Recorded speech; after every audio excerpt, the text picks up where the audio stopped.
আমার ভাইরা গো, দয়ার নবী মায়ার নবী রহমাতাল লিল আলামিন জনম দুঃখিনী মা, ওই মাকে এসে বলে মা আমার আব্বার পরিচয় একটু দেওয়া যাবে না?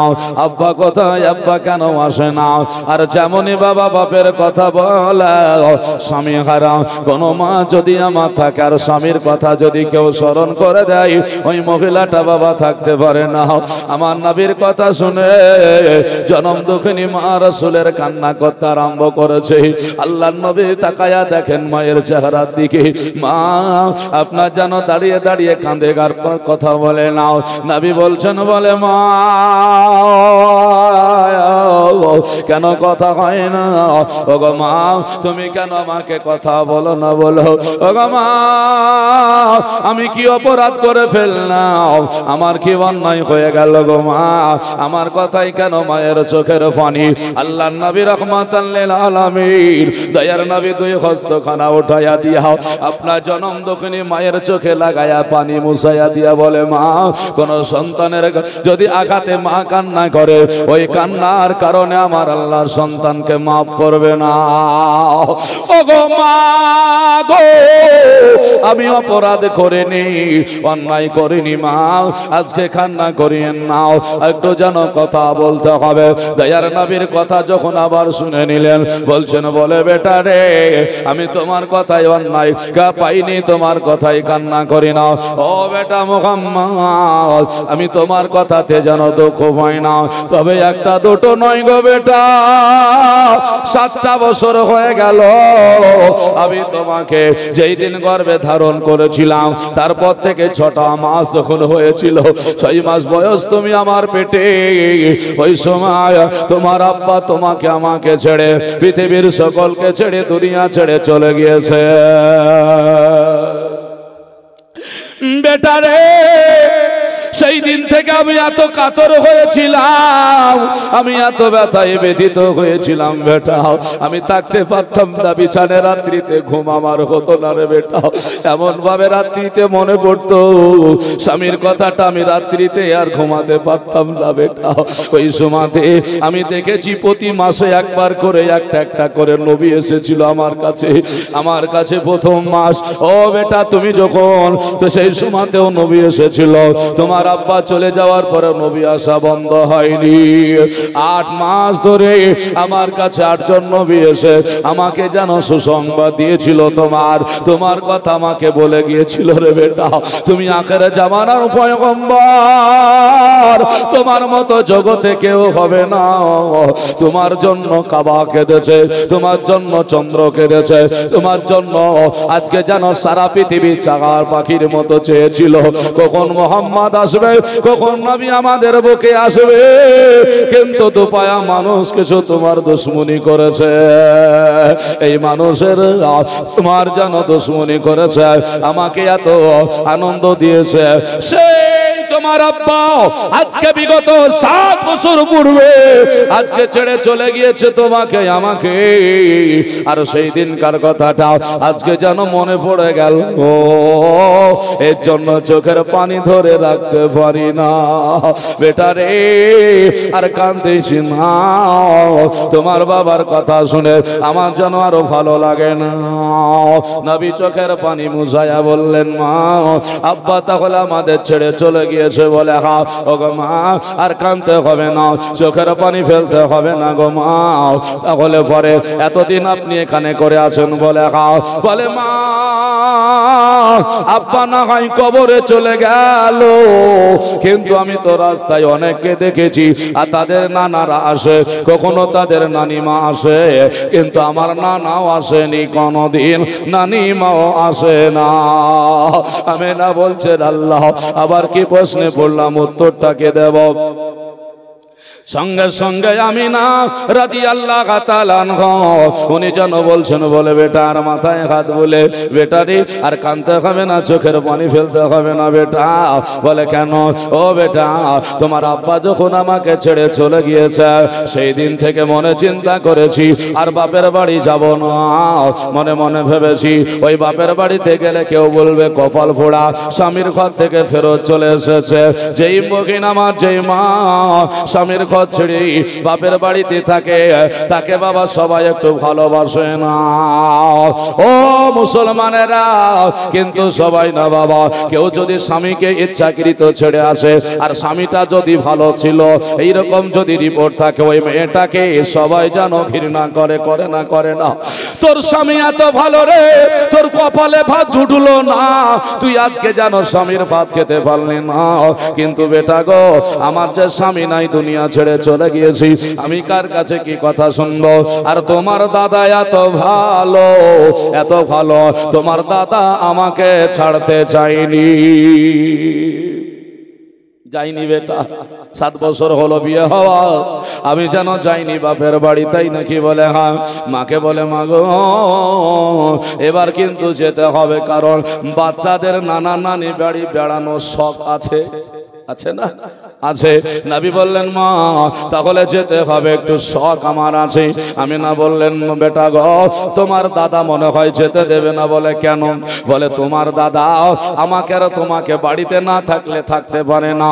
আমি যদি চোখের আড়াল হয়ে যাই, আব্দুল মুত্তালিব তোমার দাদা আমাকে খুঁজতে বের হয়ে যায়। ওরে বেটা, তুমি যদি আজকে বাড়ি থেকে বের হয়ে যাও, তাহলে তোমাকে খুঁজতে বের হয়ে যায়। আমার রাসূল বলছেন, বলে মা এটা নিয়ে চিন্তা করতে হবে না। বলে কেন? আমি দাদার কাছ থেকে অনুমতি নিয়ে নানার বাড়ি চলে যাব। যাও যাও, তোমার দাদা অনুমতি দিলে হবে। রাসূল আমার গুটি গুটি ভাই দাদার কাছে চলে যায়, কাছেই বাড়িটা। হজে যারা গিয়েছেন দেখেছেন, তাই না? একেবারে রাসূল সাল্লাল্লাহু আলাইহি সাল্লামের বাড়ি আর ওনার দাদার বাড়িটা খুব কাছাকাছি। কাছে চলে গেলেন, দাদাকে ডেকে বলছেন, দাদা বলে কি হলো? একটা কথা বলবো। বলে বলো। দাদা গো, আমার মন বলে জানো নানার বাড়িতে একটু ঘুরে আসি। চুপ করে গেলেন, কথা বলছেন না। হঠাৎ করে কথা, দাদা কথা বলেন। দাদা কথা বলে না। দাদা কথা বলেন, আমি জানো নানার বাড়িতে যাব। দাদার মনে হয়েছে নবী মুস্তাফা যদি চলে যায় আর মনে হয় ফিরবে না আর আসবে না, এর জন্য বাবা কথা বলে না। আমিনা রাদিয়াল্লাহু তাআলা আনহা চলে আসলেন। আপনার আসার পরে ওই সময়তে আপনার যেন দাঁড়িয়ে গেলেন, বলছেন আব্বা হুজুর, আপনার যেন পোতাটা বারবার করে দাবিদার হয় নানার বাড়িতে যাব বলে, এত একবার যদি আপনি অনুমতি দেন তাহলে পরে ঘুরে আসবো। এবার মাথা উঁচু করে বললেন, আমিনা ওগো বৌমা, আমি তোমাকে কত ভালোবাসি তুমি জানো। তোমার স্বামীর বেদনা ব্যতীত আমি তোমার কোনো দুঃখ রাখতে দিইনি। আমিনা গো, তুমি যদি চলে যাও তোমার বাপের বাড়িতে, আর মনে হয় তুমি ফেরত আসবে না, আর আমি যে থাকতে পারবো না। যেমনই বাবা এই কথা বলা, সঙ্গে সঙ্গে আমার যেন রাসূল বললেন, দাদা ওটা নিয়ে আপনি চিন্তা করবেন না, আমি যাব, মাকে নিয়ে আবার চলে আসবো। যাবো আর ঘুরে চলে আসবো, বেশি দিন সময় কাটাবো না। আব্দুল মুত্তালিব বলছে, পোতা তুমি জানো, তুমি যখন তোমার মায়ের কোলে ছিলে, আমার বেটা আব্দুল্লাহকে আমি ব্যবসা করতে যেতে নিষেধ করেছিলাম, শুনেনি, যাবো আর চলে আসবো বলে গিয়েছে, আর আসেনি। আব্দুল্লাহর ঘটনা শুনেছেন, উনি গিয়েছেন আর আসেনি। বলছে তোমরা চলে গেলে মনে হয় আর আসবে না। বলছে দাদা কথা দিলাম, দেরি করব না, অল্প দিনের মধ্যে চলে আসবো। মুসলমান আমার ভাইয়েরাও এইরকম কথা শুনে আর বাবা থাকতে পারলেন না। আব্দুল মুত্তালিব বললেন, বলে পোতা তোমার জনম দক্ষিণী মাকে নিয়ে যাবে? বলে হ্যাঁ। বলে ঠিক আছে তাহলে যাও, আমি অনুমতি দিলাম, তবে বেশি দিন কাটাবে না রে পোতা, ভালো লাগবে না। আমিনাকে বলে, আমিনা আমার যেই দিন থেকে বেটা দুনিয়া ছেড়ে চলে গিয়েছে, বাড়িতে তোমাকে বৌমা হিসাবে রেখেছি, তবে তোমার খিদমত কম করতে আমি রাখি নাই। তবে শোনো, আজ চলে গেলে যেন আসবো না, মুখ দিয়ে কথা বলো না। উনিও বললেন, আব্বা আমি দেরি করবো না, চলে আসবো। এই বলে আপনার উনাদেরকে আপনার যেন বের করে দেবেন, ঠিক আছে?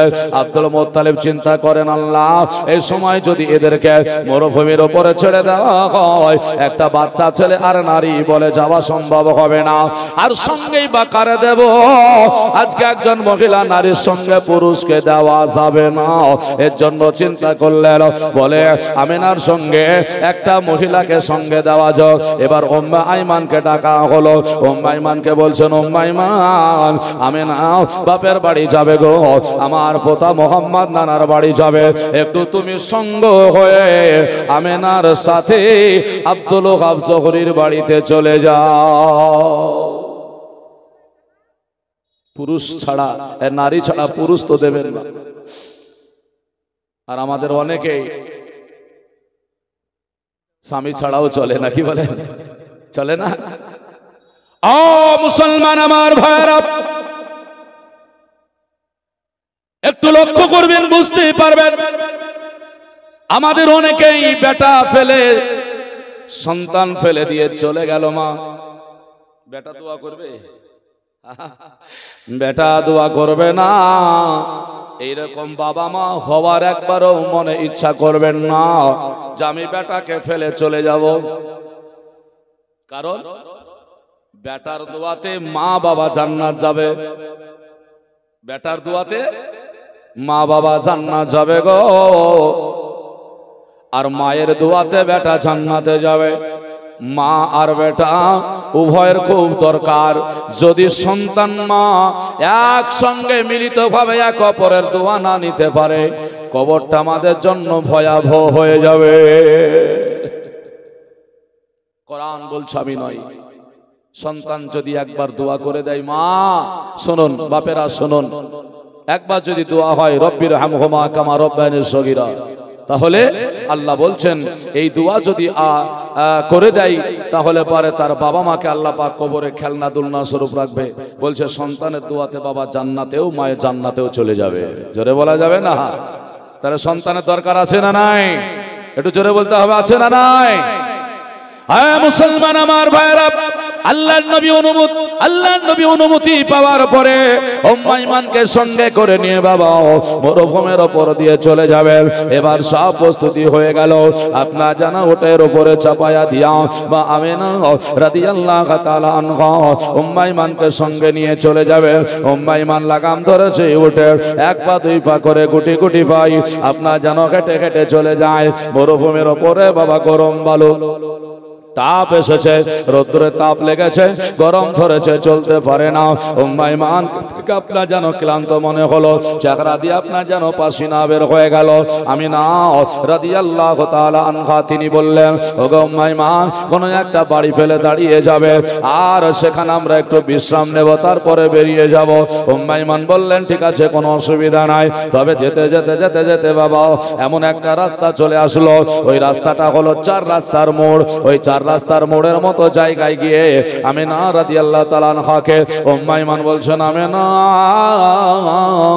আজকে কোন রাস্তায় গেলে পরে আপনার বাবা জানের বাড়িটা পাওয়া যাবে? আমার তো চিনা নাই, আপনি একটু বলুন। আমিনা সেই দিন বলে, উম্মে আইমান একটা কথা শোনো, দীর্ঘ 7 বছর হয়ে গেল এসেছি, আমার রাস্তা ভোলা ভোলা মনে হয়। আপনি 7 বছর একটা রাস্তা দিয়ে এখন যে না দেখবেন কত ভোলা ভালা মনে হবে। তাতে মহিলা পালকিতে করে এসেছে, রাস্তা তো সব চেনা নেই। মুসলমান আমার ভাইরাও এর জন্য বললেন কাউকে একবার জিজ্ঞাসা করে নেওয়া হোক। বলে আমার আব্বা হুজুরের গ্রামটা কেমনে যাওয়া যাবে? যেমন এই কথা আমিনার জবান দিয়ে বাবা বের হয়ে গেল। দয়ার নবী মুচকি মুচকি হেসে, যে নবীর উম্মত দাবি করেছেন, হাইরে নবী, ওই নবী আমার মুচকি হাসতে আরম্ভ করেছেন। আমিনা উনি বললেন, বলে বেটা আজকে হাসতেছ কেন? বলো। আমার রাসূল বলছে, মা গো, নিজের বাপের বাড়ি যাবে রাস্তা চিনো না? বলে না। আমার রাসূল বলছে, বলে মা আমি কি রাস্তা বলে দেব? আমিনা বলছেন, বেটা রে, তুমি আসলে কবে, গেলে কবে, কেমন করে বলবে?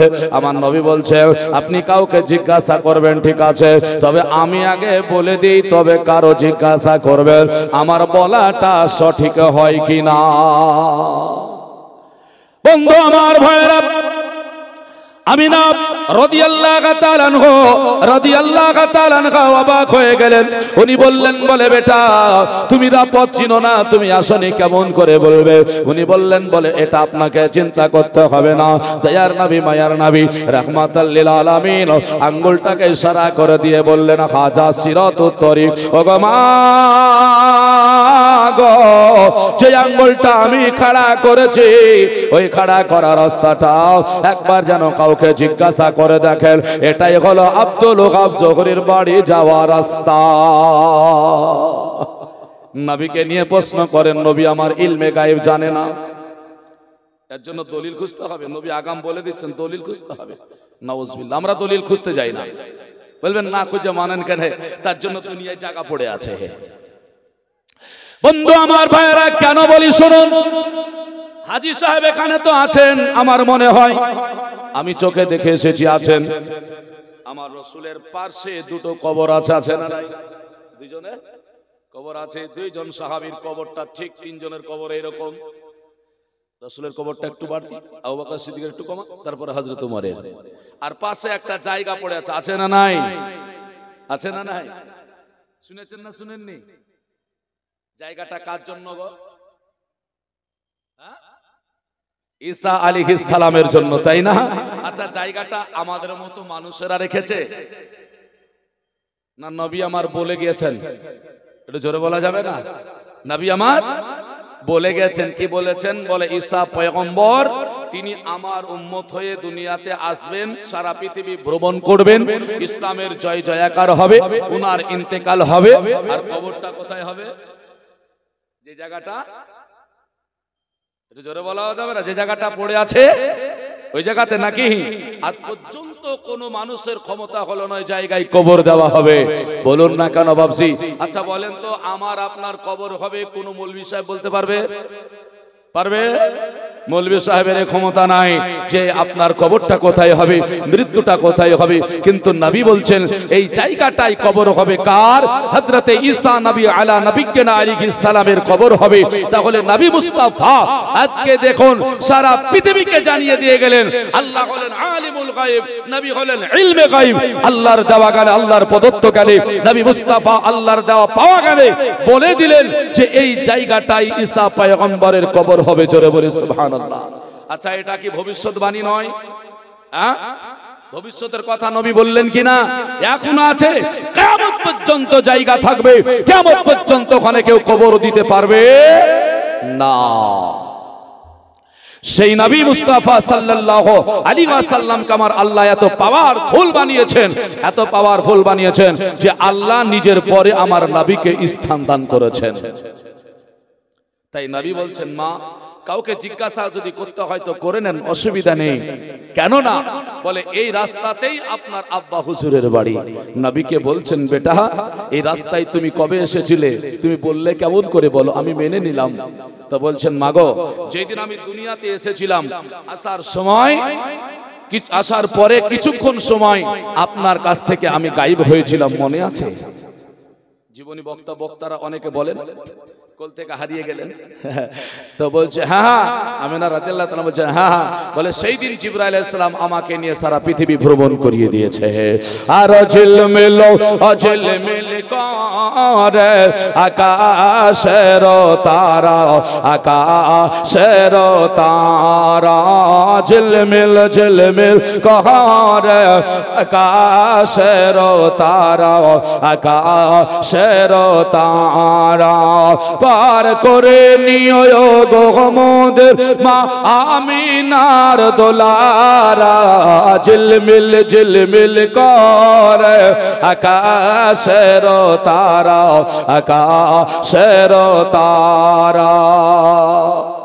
নবী আমাদের শাফাত করবে না করবে না? একটু জোরে বলতে হবে, করবে না করবে না? অনেক মাওলানা বলছেন নবী নিজে কেমন করে পার হবে, ওয়াইলিয়া চিন্তা তোমাকে কি করে পার করবে। নাউজুবিল্লাহ মিন যালিক। কোরআন আল্লাহ পাকের বাণী, দ্বিতীয় পারা সূরা এ বাকারা, আল্লাহ বলছেন ওয়া ইয়াকুনার রাসূলু আলাইকুমুস শাহিদা। আল্লাহ বলছেন হাবিব আপনাকে কিয়ামতের ময়দানে আমি সাক্ষ্যদাতা করে দাঁড় করব। নবী আপনি সাক্ষ্য দেবেন, সুপারিশ করবেন, আর জান্নাতে নিয়ে যাবেন। আমি আল্লাহ আপনাকে পাওয়ার দিয়ে দিলাম। কোরআন বলছে আপনাদের একবারে সন্নিকটে বাংলাদেশ যত ঝামেলা ওখান থেকে এসেছে বেশি, বুঝেছেন?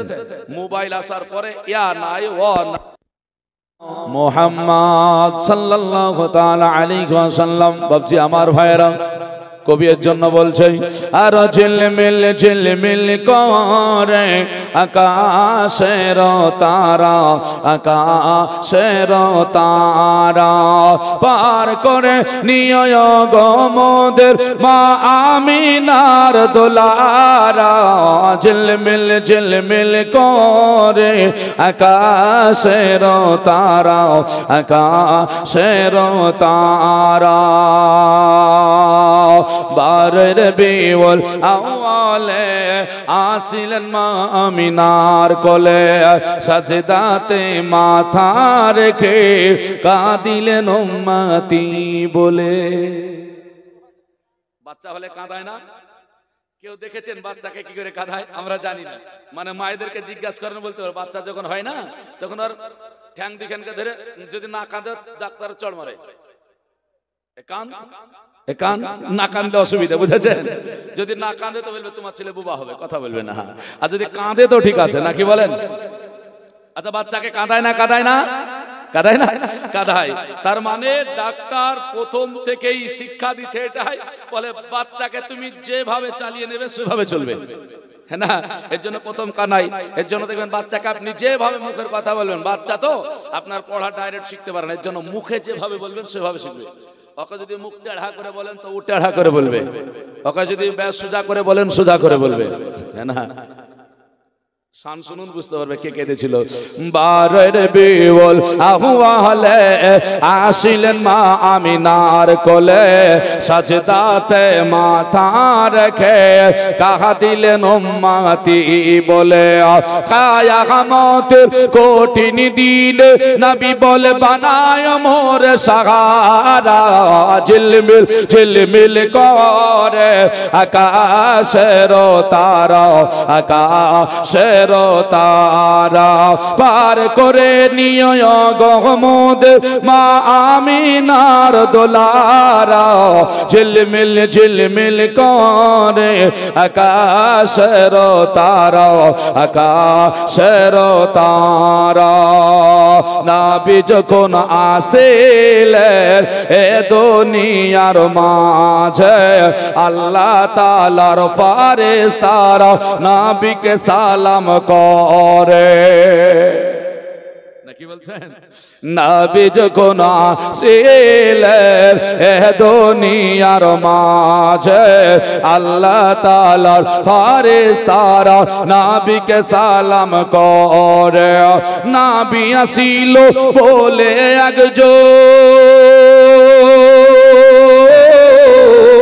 নবী আসিল বলে একজন দুনিয়ায় হু হু করে কাঁদে। ঝিলমিল করে কে কেঁদেছিল বলেন তো? নবী এসেছিলেন তো কে কেঁদেছিল? বলে এবার আমার সব শেষ হয়ে গেল, আমার সব শেষ হয়ে গেল, নবী এসেছে। হ্যাঁ, শয়তান কেঁদেছিল না? তাই বলছে হু হু করে কাঁদে, এত কান্না করেছিল মাটির তলে মাথা ভরে দিয়েছিল, বলে আমার সব শেষ হয়ে গেল, মুহাম্মদ সাল্লাল্লাহু আলাইহি ওয়াসাল্লাম চলে আসলো। বুঝেছেন তো মুসলমান? নবী আসাতে ইবলিস শয়তান খুব ব্যথা পেয়েছিল। সেই নবী সরওয়ারে কাউন মাকা আলাইহিস সালামের জীবনী শোনাচ্ছি বাবা।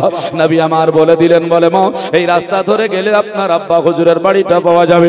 ঠিক আছে, এবার আপনার খবর নিয়ে দেখা গেল আল্লাহর নবী যেটা বলেছেন সেটাই হলো, ঠিকই কথা। রাস্তা বইতে আরম্ভ করলেন। উম্মে আইমান বললেন, বলে আমিনা গো শরীরটা বড় ক্লান্ত মনে হয়, একটু বাড়িটা একটা দেখা যায়, এই বাড়িতে একটু আশ্রয় নিলে কেমন হয়? আমিনা বললেন, বলে ওগো উম্মে আইমান আমি তোমারে অর্ডার করে দিয়েছি, চিন্তা করবে না। ক্লান্ত শরীরে পাসিনা বের হয়ে গেল, আমরা কোন একটা বাড়িতে কিছুক্ষণ আশ্রয় নিয়ে চলে যাব। এই বলে একটা বাড়ি দেখা গেল। এই রে মুসলমানেরা, একবার লক্ষ্য করে দেখুন, আল্লাহর নবী সঙ্গে রয়েছেন, আমার আমিনা সঙ্গে রয়েছেন, উম্মে আইমান সঙ্গে রয়েছেন। বাড়িতে গিয়া আপনারা দেখলেন বাড়িটা একটা বৈঠকখানা আছে, এখানে একটু আশ্রয় নিলে একটু চাইলে মনে হয় পাওয়া যাবে বলে আপনার ওখান থেকে উঠের পৃষ্ঠে থেকে নেমে গেলেন। আমিনা দরওয়াজায় বাড়ি দিয়া বাড়িওয়ালাকে ডাকে, ভাইয়া গো বাড়িতে কি আছেন নাকি? এবার বাড়িতে বারবার যখন বাড়ি দেওয়া হলো, দরওয়াজায় আওয়াজ করা হলো, বাড়ি থেকে বাড়িওয়ালা বেরিয়ে আসে। আসলো।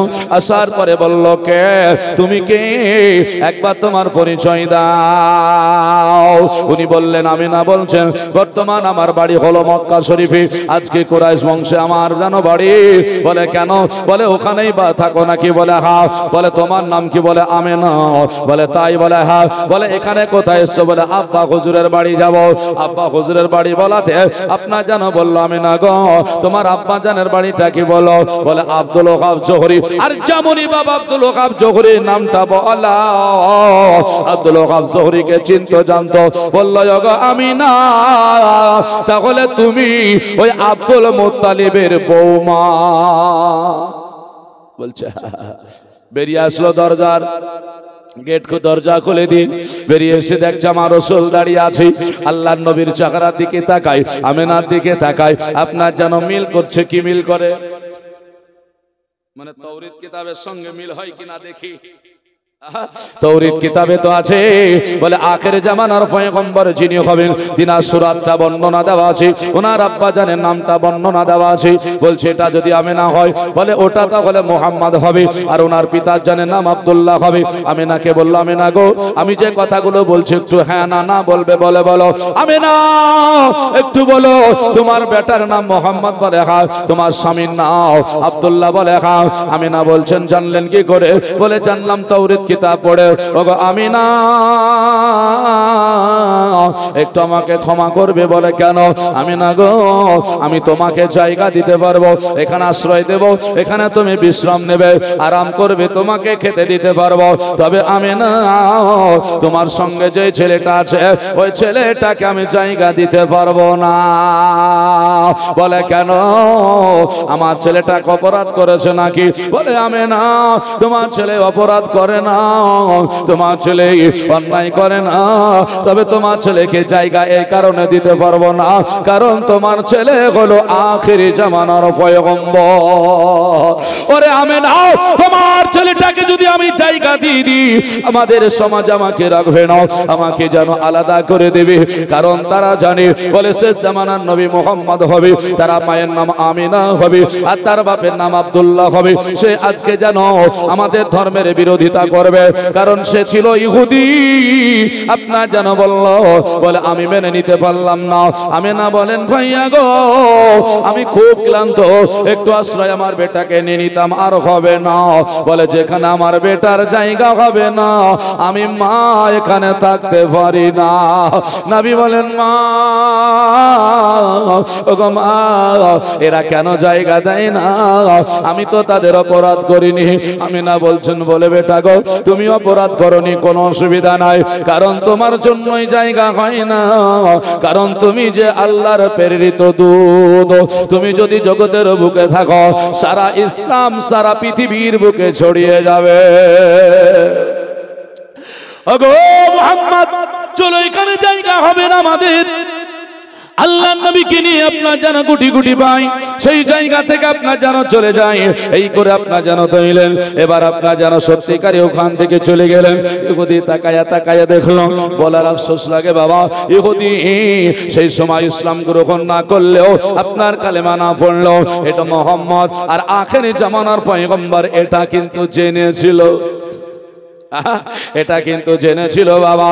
কিন্তু মানুষ গো এখনো পর্যন্ত আখের নবী এটা জানে না, শেষ নবী এটা জানে না, এটা আপনার অনেকে অস্বীকার করে দেয়। আল্লাহর নবীকে নিয়ে আমি না গুটি গুটি পাই, আবার আপনার যেন মরুভূমির ওপর দিয়ে চলতে আরম্ভ করেছে, হেঁটে হেঁটে হেঁটে হেঁটে চলে যায়। আবার একটা বাড়িতে আশ্রয় নেওয়ার জন্য আবার যেন ওখানে দাঁড়িয়ে গেলেন, আবার দরওয়াজায় আওয়াজ করলেন, বাড়ি থেকে বাড়িওয়ালা বের হয়ে আসলো। আসার পরে আবার যেন আমিনার সঙ্গে কথা, পূর্বের নাই ঘটনা ঘটলো, পরিচয় যেমন পাওয়া গেল, আর যেন জায়গা দিল না। বললাম ম্যাডাম আমিনা গো তুমি আমাদের প্রতিবেশী হয়ে গেলে, তোমার আব্বার পরিচয় ফি, তোমাকে জায়গা দেব, তোমার বেটারে জায়গা আমি দিতে পারবো না। সেখানেও বললেন, বলে আমার বেটা যদি জায়গা না পায় আমি কোথাও থাকতে চাই না, কারণ আমার বেটা যেখানে থাকতে পাবে আমি তার মা, আমার বেটাকে সঙ্গে নিয়ে আমি থাকবো। আর একবার জোরে জোরে বলি সুবহানাল্লাহ। মুসলমানেরা সঙ্গে সঙ্গে আমিনা সেখান থেকে আপনার যেন চলে গেলেন। আল্লাহর নবী বললেন, বলি মা এই জায়গায় থাকতে হবে না, এরা আমাকে চিনতে পারে না, এরা আপনাকে চিনে না, এরা মানুষ চিনে না, মানুষের মধ্যে ভ্রাতৃত্ববোধ রাখতে জানে না, মানুষের মধ্যে সম্প্রীতি বোধ রাখতে জানে না, এখানে থাকা যাবে না, চলুন না আমরা চলে যাই, কেননা এক আল্লাহ রয়েছে। ওখান থেকে বাবা চলে গেলেন। আবার যেতে যেতে যেতে যেতে যেতে এবার আপনার যেন বাড়ির কাছে চলে এসেছে। আল্লাহর নবী বললেন, বলে মা আমি একবার হলেও আপনার আব্বা হুজুরের বাড়িটা বলে দেব। আল্লাহর নবীর মা বললেন, বেটা অসুবিধা নেই, তুমি যদি বলতে পারো কোনো অসুবিধা নেই, তুমি আমাকে বলে দাও আমার আব্বা হুজুরের বাড়ি কোনটা বলো।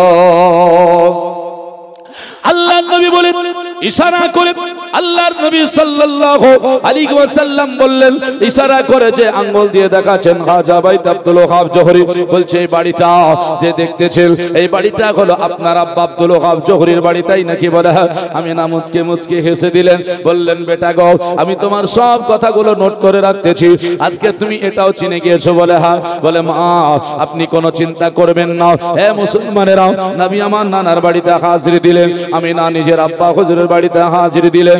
এতদিন পরে বেটি যদি চলে আসে কোন বাপের আনন্দ হবে না? আচ্ছা বলেন তো, আপনারা বেটির বিয়ে দিয়েছেন, কেউ কেউ না দেননি? অনেক বাপজিরা দিয়েছেন না দেননি? আপনার জামাই বেটি এসে যদি 10 দিন থাকে আপনি রাজি? রাজি না? আচ্ছা খুশি হন না বেজার হন? খুশি হন না? আর বাংলাদেশে কিছু আইন আছে জানেন, মানে বাংলাদেশের আইন না, কিছু মৌলবীর আইন।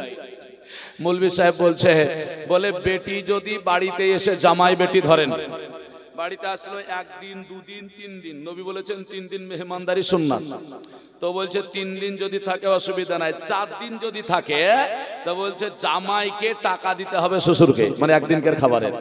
এই ওয়াজ শুনেছেন আপনারা? হ্যাঁ শুনেননি না? বাংলাদেশের কিছু মৌলবীর আইন। ওই মৌলবী বলছে যদি 5 দিন থাকে তো 2 দিনকার টাকা জামাই দেবে, যদি 7 দিন থাকে তো বলছে যে 4 দিনকার টাকা দেবে। এই মৌলবীটাকে জানেন? আব্দুর রাজ্জাক বিন ইউসুফ, নাম শুনেছেন? এ বলছে, বলে 3 দিনের বেশি হলে জামাইকে শ্বশুরকে টাকা দিতে। আচ্ছা এক পৃথিবীতে মেনে নেবে কেউ? বেটি জামাই আসবে, এটা তো আনন্দের বিষয় নাকি? হ্যাঁ আমার তো জ্ঞানে বলে ও বেটিকে আসতে দেবে না, এর জন্য বলছে।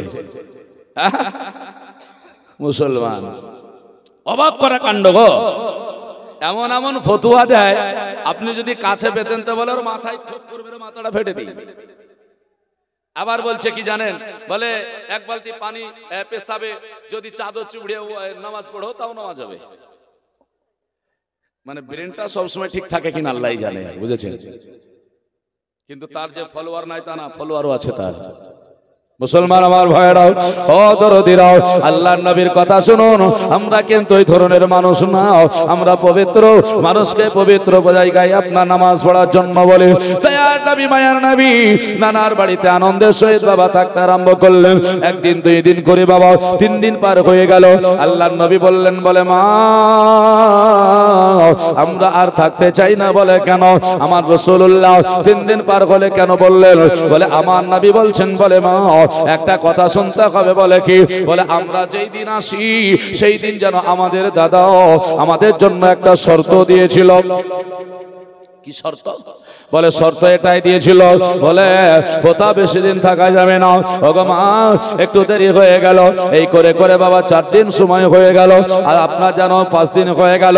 দয়ার নবী বলছেন, বলে মা আমাদের জন্য আমার দাদা রাস্তার ধারে দাঁড়িয়ে দাঁড়িয়ে থাকে, আমাদের জন্য কখনো কখনো কান্না করে। তবে মা এটা আপনারা বলে দি, আমার দাদা আমাদের জন্য কান্না করতেছে, তাই নাকি? বলে হ্যাঁ। মা আমিনা রাদিয়াল্লাহু তাআলা আনহা উনি আপনার করলেন কি জানেন? সঙ্গে সঙ্গে সময়টা আপনার যেন টাইমটা আপনার তারিখটা যেন নোট করে নিলেন, মনের মধ্যে রাখলেন, কোনো কথা বলেন না। কারণ আমার নবী রাস্তার মাঝে আস্তে আস্তে আমাকে একটা কথা বলেছে, সেটা আমি মিল করে দেখব। আবার যেন বলছে আমাদের জন্য নাকি আব্দুল মুত্তালিব কান্না করে, দরওয়াজায় দাঁড়িয়ে দাঁড়িয়ে তাকাই কখন আসবে না আসবে। যদি আমরা শুনি জামাই আসছে আজ বাড়ি থেকে, আপনার জানা অনেকে তাকায়া দেখে না দেখে না, বলে কত দূর আসলো দেখ, ফোন কর, মুসলমান আমার ভাইয়েরা, অদরদিরা, এইরকম করে আপনার যেন তাকায়া থাকে। বেটা বাইরে থেকে কাজ থেকে আসলে পারে, কত দূর আসলি রে বেটা, ফোনে কথা হয়, কত দূর পৌঁছলি, কখন বাড়ি পৌঁছাবে, মা বাপ থাকতে পারে না। আল্লাহ নবীর কথা শুনে আপনার যেন কথাগুলো নোট করে নিয়া বলে যেন আপনার থাকলেন কথা বলেন। নবীকে বলছেন ঠিক আছে বেটা চলে যাব, কোনো অসুবিধা হবে না। এই বলে আপনার যখন বাড়ির পথে রওনা হলেন, এক এক করে করে আপনার যেন মার দিকে তাকায়া বলে, মা গো ওগো মা, তাড়াতাড়ি করে চলে যেতে হবে, কোথাও যেন দাঁড়িয়ে থাকা যাবে না। তাই নাকি? বলে হ্যাঁ। বলে কেন? বলে আমাদের জন্য আমাদের দাদা অপেক্ষা করে। এই করে করে সোজা যখন বাড়িতে এসে হাজির দিয়ে দিলেন, আল্লাহর নবী এসে দাদার সঙ্গে সাক্ষাৎ করলেন। আল্লাহর নবীকে নিয়ে ওনার আপনার যেন দাদা আব্দুল মুত্তালিব আপনার যেন আনন্দিত হয়ে যায়। আমিনাকে খবর নাই, আমিনা কেমন ছিলে, কেমন হলো? ভালো। বলে হ্যাঁ, কোনো অসুবিধা নেই। খবর নেওয়া হলো। এবার বলছেন বলে আমিনা যাও আরাম করো, আর কোনো দুঃখ করিও না। আল্লাহর নবী মুস্তাফার মা আমিনা উনি বলছেন বলে আব্বা জান, ওগো শ্বশুর মশাই, আপনাকে একটা কথা বলবো। বলে বলো। সময়টা তারিখটা আপনার জানো নিয়ে বললে। বলে আব্বা জান, কথা যেটা বলার জন্য বলছি ওটা অন্য কথা নয়। বলে বলুন না কেন? আপনি কি আমাদের জন্য কখনো কান্না করতেন? আমাদের জন্য কি চাকা পাখির মতো থাকতেন? আব্দুল মুত্তালিব বলছে আমিনা, এই খবর তোমাকে কে দিয়েছে? আমিনা বলছেন আমাকে খবর কেউ দিতে যায়নি, যিনি খবর দিয়েছেন আপনার পোতা মুহাম্মাদুর রাসূলুল্লাহ সাল্লাল্লাহু আলাইহি ওয়াসাল্লাম। জোরে বলে সুবহানাল্লাহ। আব্দুল মুত্তালিব বলেন ওগো আমিনা, আমি তো এমন ভাবে দাঁড়িয়ে থাকতাম, তোমরা যেই দিন থেকে চলে গিয়েছে যতক্ষণ চোখের আড়াল না হয়েছে আমি দেখতেছিলাম। চোখের আড়াল হয়ে গেলে আমি প্রত্যেক দিনের তরে একবার করেও খেয়াল করতাম, কখন হয়তো চলে আসবে, কখন হয়তো চলে আসবে, এই করে আমি খেয়াল করতাম। তাই নাকি? বলে হ্যাঁ। এবার সময়ের কথা বলে সেটাও সঠিক। আল্লাহ পাকের নবী আমার জানলেন কি করে? আগেই বলেছি আমার নবীকে আমার আল্লাহ জিবরাইলের মারফতে সব বাবা জানিয়ে দিতেন। এর জন্য কোরআন বলে ও আল্লামা কামা লাম তাকুনু তাআলাম। আল্লাহ বলছেন হাবিব গো, আপনার জায়গা কিছু জানা ছিল না, আমি আল্লাহ আপনার আমি সব শিখায়া দিয়েছি। আমার নবী সরওয়ারে কাউন মাকালিহিস সালাম বাবা এইরকম করে আল্লাহ পাকের কাছে জ্ঞান পেয়েছিলেন, যার মাস্টার, যে নবীর মাস্টার স্বয়ং আমার আল্লাহ।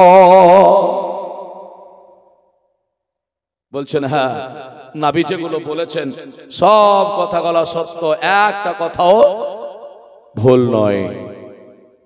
আমার বাড়িতে কি হচ্ছে আমি বলতে পারবো? পারবো না। আপনার বাড়িতে কি হচ্ছে আপনি বলতে পারবেন? পারবেন না। কিন্তু নবী মুস্তাফা উনি বলে দিয়েছেন। এর জন্য নবীকে ভবিষ্যৎ বক্তা আমরা বলি যে নবী পাক আলাইহিস সালাম তিনি হলেন ভবিষ্যৎ বক্তা। ভবিষ্যতের খবর নবী আমার দিয়েছেন আমাদেরকে। সেই নবীর আলোচনা শুনছেন। মুসলমান, একটা কথা আপনাকে বলে দিই, এই নবী সম্পর্কে কবরেও জিজ্ঞাসা হবে। হবে না? হবে না? ওনার বাল্যকালের জীবনীটাই নিয়ে যাবো, এখনো শেষ হয়নি। আচ্ছা, কবরে কটা প্রশ্ন হয় গো? একটু জোরে বলতে হবে। কটা হয়? তিনটে না? চারটে কেন হয় না? কেন চারটে হয় না গো? আবার দুটোই কেন হয় না? তিনটেই কেন হলো? এই বিষয়টা জানার দরকার আছে না নাই?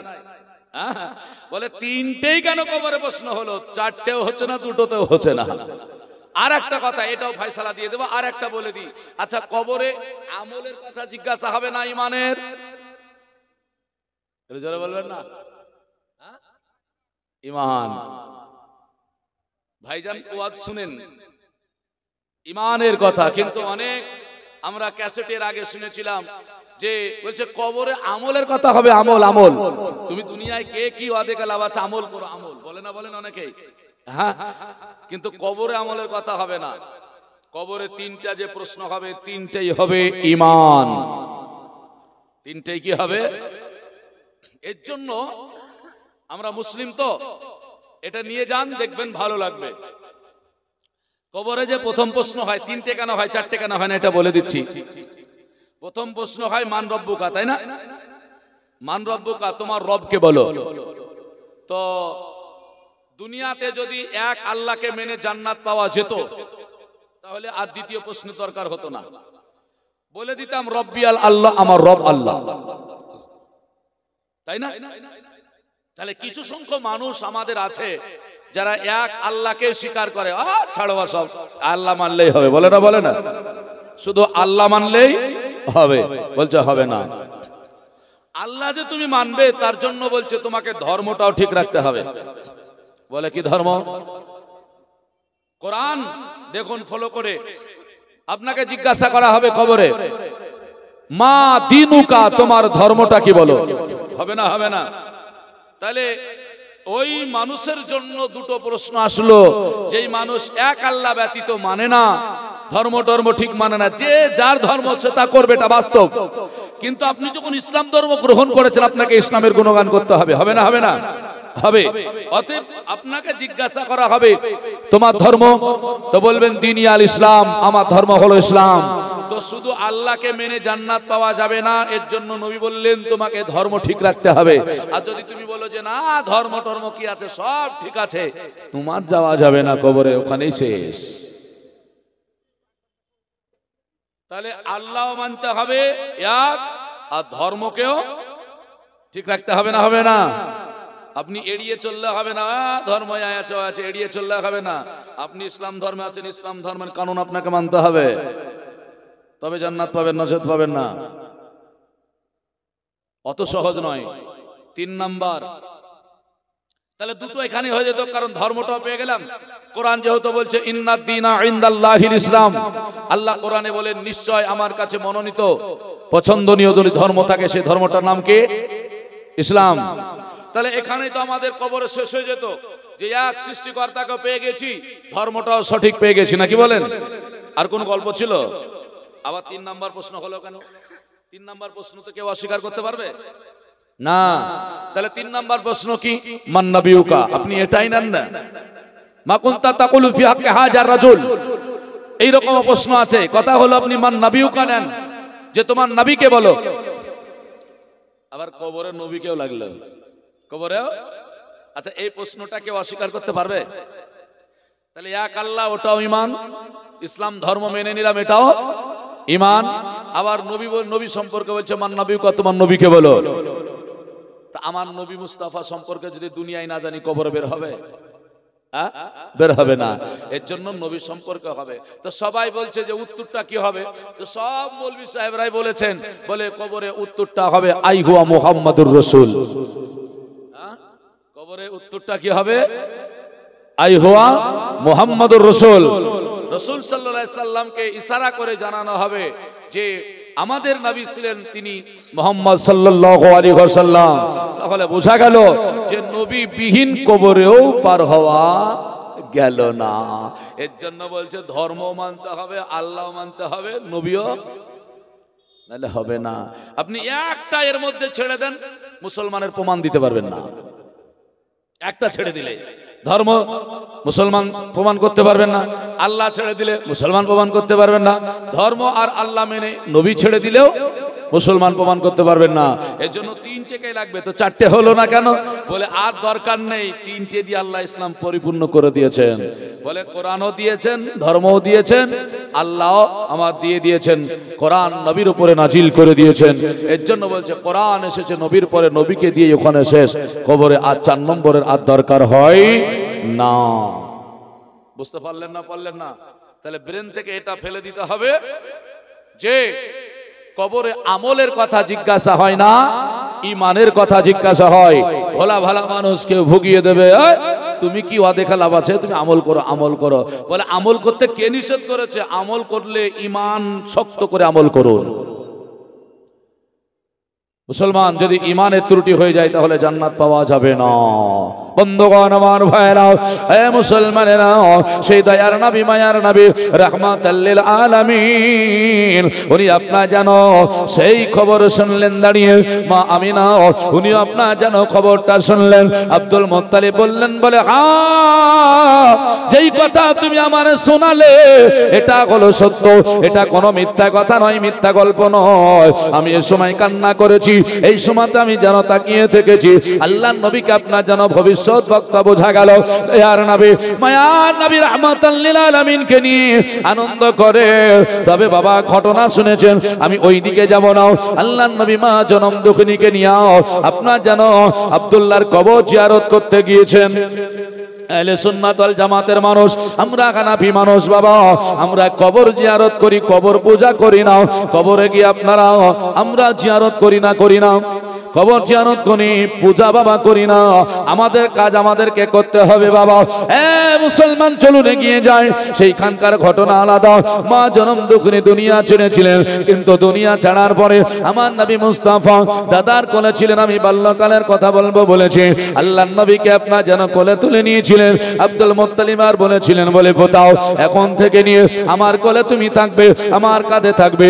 তোমার মা দুনিয়াতে না থাকলেও সেই ব্যথা তোমাকে আমি পেতে দেব না। তোমাকে গোসল আমি দিয়ে দেব, খাওয়াই আমি দেব তোমাকে। আজকে যেন শুধু তাই নয়, তোমার যত কাজ আমি করে দেব। ওগো নবী তুমি চিন্তা করবে না, পোতাকে নিয়ে আনন্দ করে মা বাবার দুঃখ যেন না পায়, এইরকম কাজ আপনার করে যায়। আল্লাহর নবীকে নিয়ে আপনার যেন খুশিতেই রইল বাবা, আনন্দিত হয়ে গেল। এক এক করে আমার নবীকে নিয়ে আপনার যেন 2 বছর কাটায়া দিল। আল্লাহর নবীর বয়স তখন 8 বছর পূর্ণ হলো। আল্লাহর নবী বলেন, দাদার কোলটা পেয়ে কতই না আনন্দিত হয়েছেন। দাদার কোলটা পাওয়ার পরে কত না আপনার যেন ব্যথা নিবারণ করেছেন। মার কথা আপনার যেন মনে পড়তে দেয় না, কারণ মায়ের অভাবটা দেয় না। বাবার কথা মনে পড়তে দেয় না, কারণ বাবার অভাবটা আপনার যেন পেতে দেয় না। আল্লাহর নবী সাল্লাল্লাহু আলাইহি ওয়াসাল্লামের বয়স 8 হয়েছে। এমনও সময় আব্দুল মুত্তালিবের আপনার যেন চুলগুলো দাড়িগুলো পেকে গিয়েছিল, শরীরটা বেজায় খারাপ হয়ে গেল। উনি আপনার যেন থাকতে পারলেন না। কুরাইশ বংশের মানুষদের আপনার যেন ডাক দিলেন, কুরাইশ বংশের মানুষেরা, আমি তোমাদের ডাক দিয়েছি, তোমরা চলে এসো। যেমনই বাবা ডাক দেওয়া, কুরাইশ বংশের মানুষেরা আসার পরে আপনার যেন সুন্দর করে জায়গা করলেন, একটা রাজ সিংহাসন বানালেন। কারণ হলো একটাই, অন্য কিছু নয় বাবা। কারণ যেটা আপনাকে বলি সেটা অন্য কিছু নয়। মানে রাজ সিংহাসন বানানোর কারণ হলো আব্দুল মুত্তালিব সেই সিংহাসনে বসে বসে ভাষণ দেবেন বলে সুন্দর করে সাজানো হয়েছে। আব্দুল মুত্তালিব ডেকেছেন নেতা বাদশাহ। আমাদের নেতাদের ডাকে আসি না আমরা, নাকি বলেন? ইমাম সাহেব বলছে এমনি চলো, তো ও এমনি চলছে। ইমাম সাহেব বলছে এমনি করে নামাজ পড়ো, তো ও এমনি করে নামাজ পড়ছে। আছে না নাই? মসজিদে গিয়ে মারামারি নামাজে। ইমাম সাহেব বলছে এই আস্তে আমিন বল, আমিন। মায়েকে নামাজ পড়লে আজান নামাজ হচ্ছে, তো যদি মাইকে জালসা হয়, দেখো দেখাচ্ছ কত জোরে জলসা হচ্ছে। আর একজন আমিন বলছে, একজন বলছে না, আর পাশে জোরে আমিন। কি হবে তাই বলে নেবে। যদি 5 জন জোরে আমিন বলে আর যদি 50 জন না বলে, তো ওদের কি হবে? প্রশ্ন জাগে না? শুনুন, এর জন্য ফিতনা না করে ফিতনা মুক্ত সমাজ গড়ুন। আমি তো অক্কের বার্তা দিতে চাই, বলি বুঝে আপনি বুঝতে পারবেন। কথা হলো এখানে হাত বেঁধেও নামাজ হবে, এখানে হাত বেঁধেও নামাজ হবে না, কি বলেন? ফতুয়া কিন্তু বলছে না যে নিচে নামাজ হাত বেঁধে নামাজ হবে না। তো যদি নামাজ নিচে বেঁধেও হয় ওপরেও হয়, তো ইমাম সাহেবের নামাজ যদি নিচে বেঁধে হয়, তো মুক্তাদির বানতে অসুবিধা, কথা আমাকে বোঝান, নাকি বলছেন? নামাজ যদি হয়ে যায় তাহলে আমরা ফিতনা কেন করবো মসজিদে, নাকি বলেন? একভাবে নামাজ পড়বো, একই রকম ভাবে চলার নামই তো ফিতনা মুক্ত। তো দেখা যাচ্ছে ওখানেও মিল নাই। আবার নামাজ শেষ করে যদি এত দলিল আছে আপনাকে দিলে বুঝতে পারবেন, আবার নামাজ পড়ে যদি একটু আল্লাহর কাছে দোয়া করবে, তো বলছে আমি কি চাহাবো, ইমাম সাহেব কি জানে নাকি? কথা হলো গো, আচ্ছা, ইমাম হতে গেলে একটা দোয়া লাগে, লাগে না? আচ্ছা বলেন, এখানে যারা নামাজ পড়েন ইমাম সাহেব এই দোয়াটা পড়ে, কে শুনেছেন কোনোদিন? শুনেছেন কোনোদিন? ইমাম সাহেব ইমামতি করতে গেলে আনা ইমামুল লিমান হাযরা মা ইয়াফসুর বলে দোয়া পড়ে না, পড়ে না? আচ্ছা, এই দোয়াটা কেউ শুনেছেন কোনোদিন? শুনেননি? তাহলে ইমাম সাহেবের প্রতি বিশ্বাস আছে যে পড়ে নাকি? তো অসুবিধা কোথায়? দুই সালামে নামাজ শেষ, আমি মেনে নিলাম। তো ইমাম সাহেব আর মুক্তাদি যদি একটু আয়াতুল কুরসি, দুরূদ শরীফ, তারপর আপনার কি বলে তাসবিহ পড়ার পর আল্লাহর কাছে যদি দোয়া করে, অসুবিধা তো নেই, হারামও নয়, নাজায়েজও নয়। আর কথা হলো যে তাহলে ওখানে বিশ্বাস আছে, তাহলে এখানেও বিশ্বাস করুন যে ইমাম সাহেব আপনার জন্য আল্লাহর কাছে নাজাত চাইবে, তাই না? অবশ্যই চাইবে, বিশ্বাস রাখুন, বিশ্বাস রেখে কাজ করুন। এর জন্য আমি বলি যে এই মসজিদে যারা নামাজ পড়ছেন ঐক্য হয়ে একই হয়ে নামাজ পড়ুন, ফিতনা মুক্ত করুন। ইমাম সাহেবের নামাজ হলে আপনারও নামাজ হবে, আর যদি মনে করেন ইমামের হয় না তো আপনারও হবে না, নাকি বলছেন? ইমামের যদি না হয় তো আপনার কি করে হবে? এক। আর দ্বিতীয়, আপনি যদি মনে করেন ইমামের নেকি কম হচ্ছে, আমার বেশি কম হচ্ছে, তো ইমামকে বলেন তুমিও হাত তুলো, এখানে তুমি তুমিও উপরে বাঁধো, নাকি? যদি তাই হয় তাহলে তো সামনাসামনি বসে আলোচনা করলেই তো ফয়সালা হয়ে যায় ইমামের সঙ্গে, যে আমি নিচে বাঁধছি আপনি উপরে বাঁধছেন, এখানে ইমামকেও তুলে দেন উপরে, বলে আপনিও তুলুন, ঝামেলা কোথায়? চেষ্টা করলে মীমাংসা করব বললে নিজেদের মধ্যে অনেক কিছু করা যায়, নাকি? আর যদি করব না মনে করেন তাহলে হবে না, করব না মনে করলে হবে না। এর জন্য মসজিদে ঐক্য করতে হলে নামাজে এক করতে হবে। বাইরে যে যা করছেন করুন, কিন্তু মসজিদে গিয়ে একইভাবে নামাজ পড়ুন। আমার এটা বার্তা আপনাকে দিতেছি, মুসলমান তবে হবে, আর না হলে আমাদের মধ্যেই যদি এই রকম হয় তাহলে সমাজ কি বলবে? আরে চি চি চি, মসজিদে একই রকম করে নামাজ পড়ে না রে। ভাইরা গুরুত্ব দিয়ে শুনবেন, বুঝতে পারবেন, এটা আপনাকে আমি বুঝাতে চাইলাম। যদি বুঝতে পারেন তাহলে বুঝবেন। ইমামের জন্য নামাজে দাঁড়াচ্ছি তখন যেমন বিশ্বাস আছে, আমার জন্য ইমাম নাজাত চাইবে এটাও বিশ্বাস আছে। ভাইরাও মুসলমান আমার দরদিরা, দয়ার নবী মুস্তাফা দাদা কুরাইশ বংশের মানুষের সামনে বক্তৃতা দিতে বলে আপনার যেন সুন্দর মঞ্চ তৈরি হলো, সিংহাসন তৈরি হয়ে গেল। এবার আব্দুল মুত্তালিব আসতে বাকি, আমার নবী পাক আলাইহিস সালাম, বাচ্চা ছেলে 8 বছর বয়স, নবী আর দাঁড়িয়ে থাকলেন না, উনি তাড়াতাড়ি করে দৌড়ে এসে সুন্দর আপনার যেন সিংহাসন দেখে ওই সিংহাসনে আপনার বসে যায়। কে বলছে নেমে যাও? বলছে নেমে যাও। এই জায়গায় যদি একটা বাচ্চা ছেলে বসে যায়, আপনারা যদি থাকেন বলবেন না, কমিটি ভাইরা বলবে না বাবু নেমে যাও, ওটা আমাদের বক্তা বসবে, নাকি বলছেন? ওটা হুজুররা বক্তব্য দিবে, তুমি নেমে যাও। তো এরকম কে বলছে বাবু নেমে যাও, কে বলছে নামিয়ে দাও, এরকম বলছে। কে বলছে হাত ধরে নামিয়ে দাও, আমাদের হুজুর চলে আসলে আমাদেরকে বকবে। আবার কে বলছে না না, উনার সঙ্গেই তো থাকে, উনারই তো পোতা, যা করার উনি করবেন, কিছু বলিও না। মুসলমান আমার ভাইরা, এটা হলো আপনার জনসাধারণের বোঝ, কিন্তু আমার নবী মুস্তাফা কোনো কথা বলে না, কারোর কথায় আপনার যেন নেমে যায় না, কারো কথায় আপনার যেন ছোট হয় না। আল্লাহর নবী মুচকে মুচকে হাসে, আপনার যেন সিংহাসনে বসে রয়। কিন্তু দেখা গেল কিছুক্ষণ পরে আল্লাহর নবী মুস্তাফা আপনার যেন চোখটাকে উঠিয়ে দিলেন, দেখছেন হুজরাখানা থেকে নবীর দাদা আব্দুল মুত্তালিব আপনার যেন বেরিয়ে এসেছেন। দুজনের চোখ পড়ে গেল, উনি ওনার দিকে তাকাচ্ছেন, উনি ওনার দিকে তাকাচ্ছেন। মানে আমি যেমন আপনাদের চোখের দিকে ফলো করছি, আপনারা আমার মুখের চোখের দিকে ফলো করছেন, তাই না?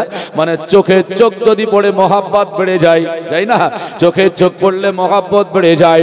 আল্লাহর নবীকে দেখা গেল দাদার চোখে চোখ দিয়েছে, দাদাকে দেখা গেল নবীর চোখে চোখ দিয়ে, দুজনেই মুচকি হেসে দিয়েছে। এর জন্য বলে যে যেরকম সে সেরকম ভাবনা নাই, নাই না? কেরালার লোক কাঁঠাল খায় না, খায় কাঁঠাল, পাকা কাঁঠাল খায় ওরা, যারা কেরালায় কাজ করেন ওরা পচা তাই বলে, বলে না? উত্তরপ্রদেশে এরকম বলে, একা হবে না, পচা পচে গেছে তাই বলে। তখন কেরালার মানুষ নিয়ে এসেছেন, আপনারা ঘুরতে কাজ করেন, নিয়ে এসেছেন, দিয়ে একবারে কাঁঠাল দিয়েছেন রওয়া খেতে, আরে সুস্বাদু ও খাতে চাইছেন, বলে খেয়েই দেখো না, বেচারা পরেজগার মানুষ, দাড়ি ভুড়ি আছে, এবারও রওয়া খেতে আরম্ভ করেছে। খেতে খেতে ধরেন আপনি একটু সাইডে গেছেন, ও বুঝতেই পারেনি যে মুসলে খেতে হয় না, তা বুঝতে পেরেছেন? রওয়া বাদে মুসলে হাত দিয়ে মুখে দিয়েছে, আর দাড়িতে বুঝেছেন। হবে না, হবে না, হ্যাঁ, একবারে জমে গেছে। এবার বাঙালি মানুষ তো খুব চালাক, সবাইকে ঠকায়, বাঙালি যেখানেই যাবে সেখানেই ঠকাবে অন্যদেরকে না। তো এবার কি করেছে, বলছে উঠবে কি করে, আঠা তো ওঠে না, আর ও তো জানে না যে আঠা উঠবে কিছু, অত ব্যবহার করার জিনিস নাই। এ ভাবছে আরেকটু ঠকাই, একবার ঠকালাম আরেকটু ঠকাবো। তো এ চালাকি করে ঠকাতে গেছে, বলে কি বলে সর্ষের তেল দিলে হয়ে যেত, তো বলে সর্ষের তেল দিচ্ছে না। ও বলছে হবে না, বলে কি করতে হবে, ঘুটের ছাই দিতে হবে। এ ছাই নিয়ে এসে দিয়েছে ধরেন, আর যেমন দাড়িতে লাগানো আর থাকবে, জমে গেছে।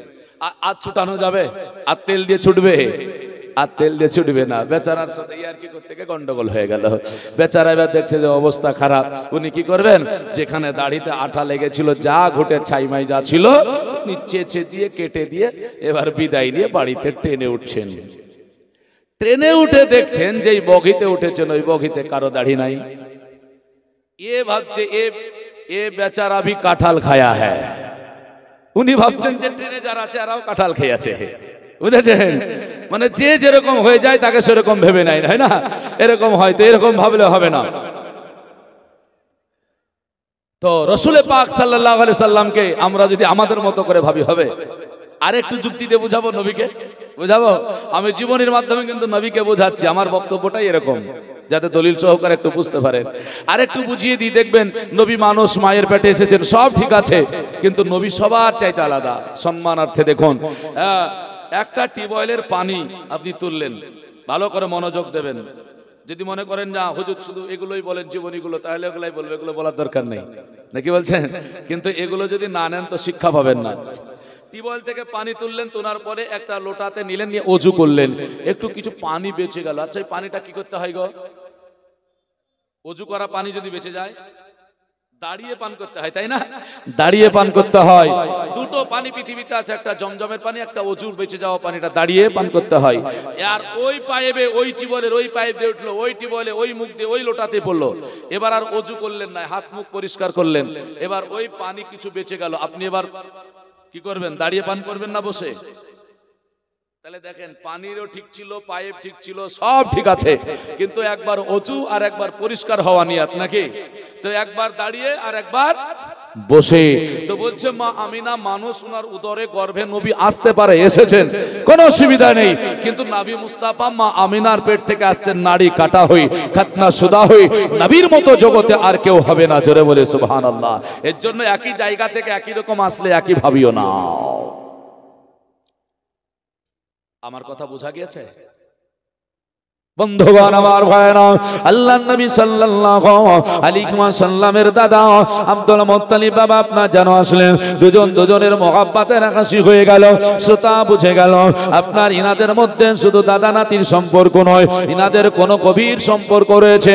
আস্তে আস্তে গুটি গুটি পায় আব্দুল মুত্তালিব যেমন আপনার নিকটে চলে আসলেন।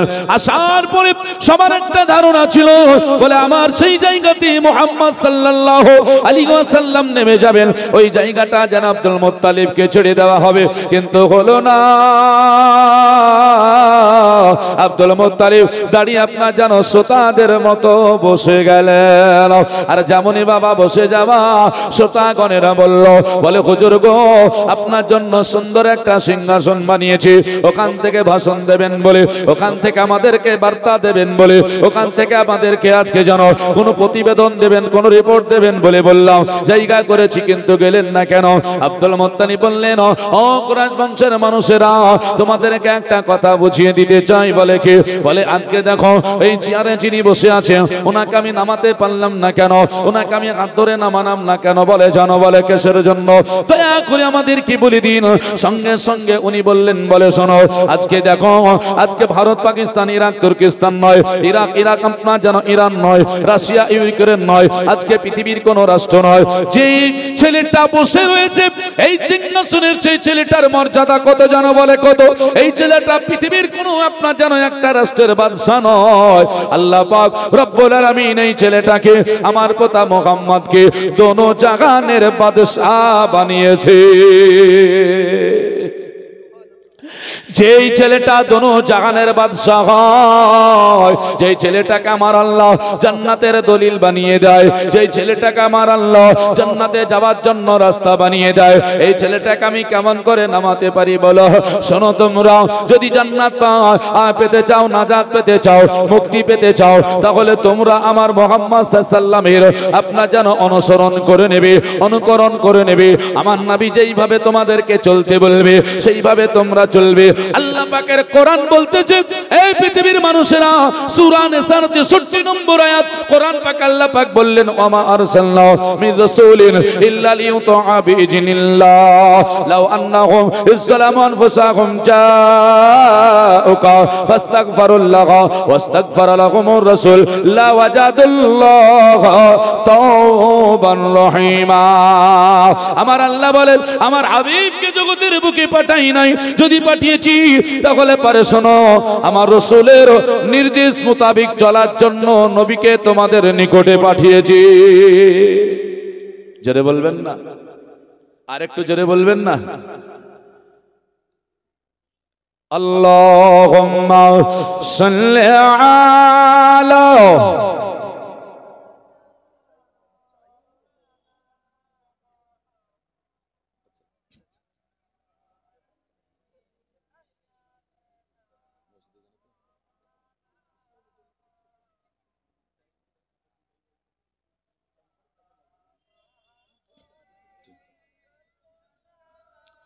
মুহাম্মাদ গরদম সবাব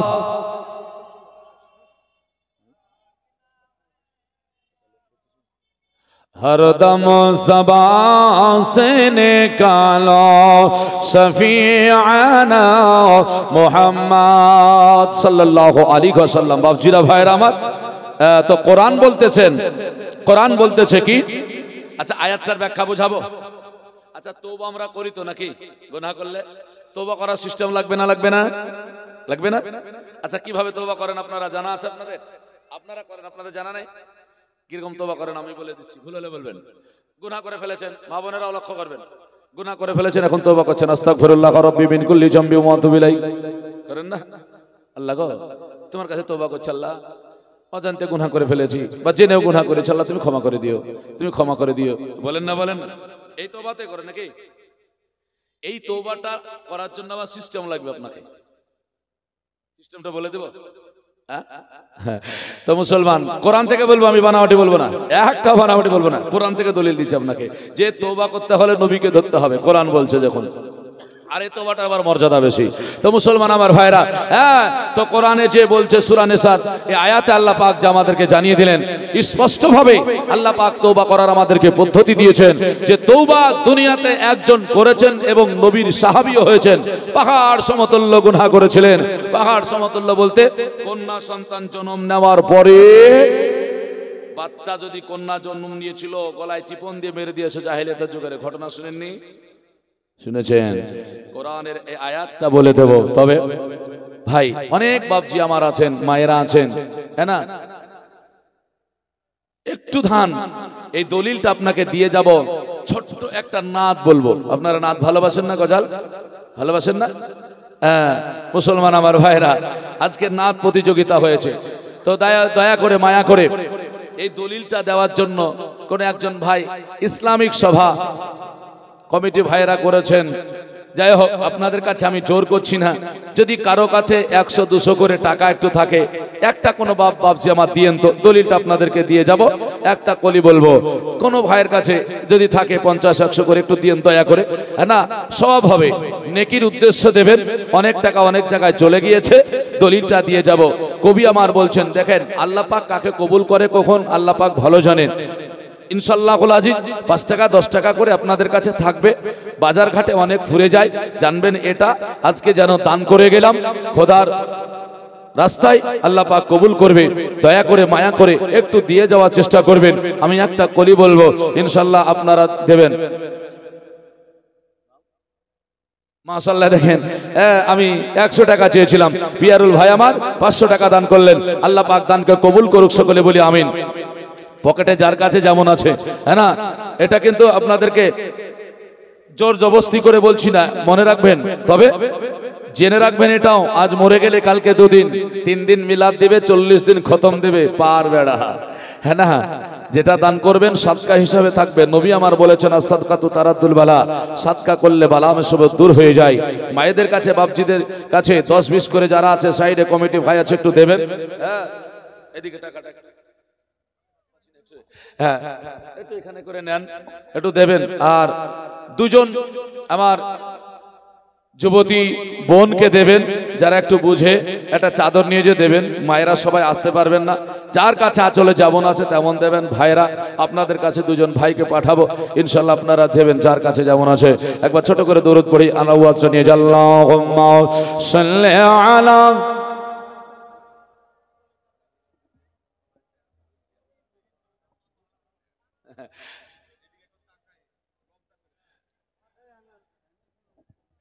মুহাম্মাদ, সাল্লি আলা মুহাম্মাদিন,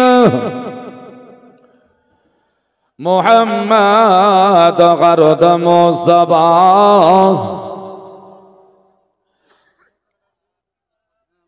হজে তার যাওয়া হলো না, পথে এক দেখে ঘটনা, সাথীরা সব চলে গেল, কেউ ফিরে দেখিল না। আব্দুল কাদের জিলানীর হজে যাওয়া হলো না। কোন ভাইয়ের কাছে 100 টাকা নেই? এখানে 50 টাকা নেই?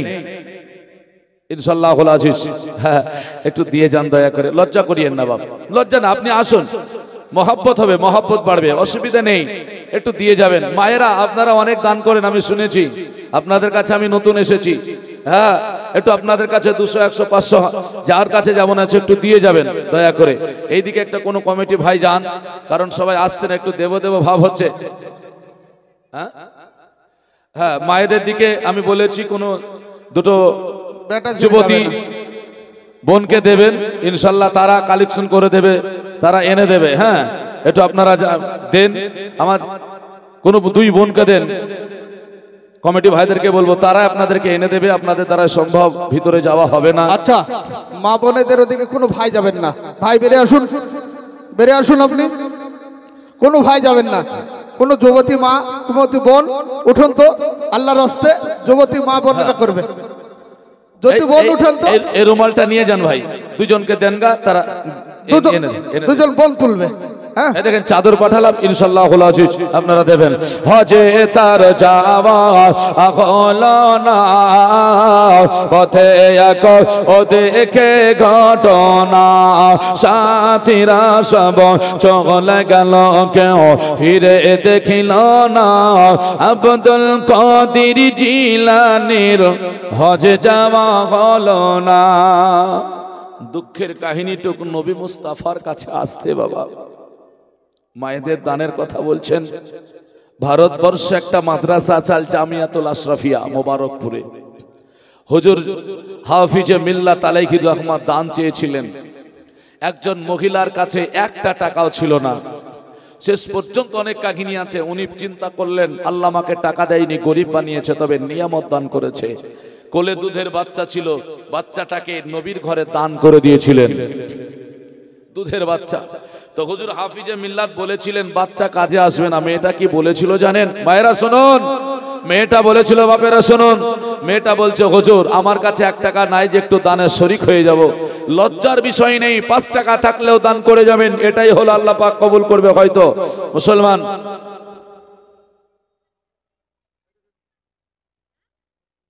মাশাআল্লাহ, দেখেন বাবজি 100 টাকা দিয়েছে, লজ্জার কোনো কারণ নেই, 5 টাকা থাকলেও আপনি দিতে পারেন, কোনো অসুবিধা নেই, হ্যাঁ না? তো মেয়েটা বলেছিল বাচ্চা যদি আমার কাজে না লাগে, এই বাচ্চাটাকে পিলার যখন তৈরি করবেন, পিলারের তলে বসে দিয়ে উপরে সিমেন্ট বালু দিয়ে ঢেলে দেবেন, আমি মনে করব আমার বাচ্চা এতে পড়ে আছে। মাশাআল্লাহ, দেখেন 2জন বাবজি 100 করে দিয়ে গেছে, আলহামদুলিল্লাহ।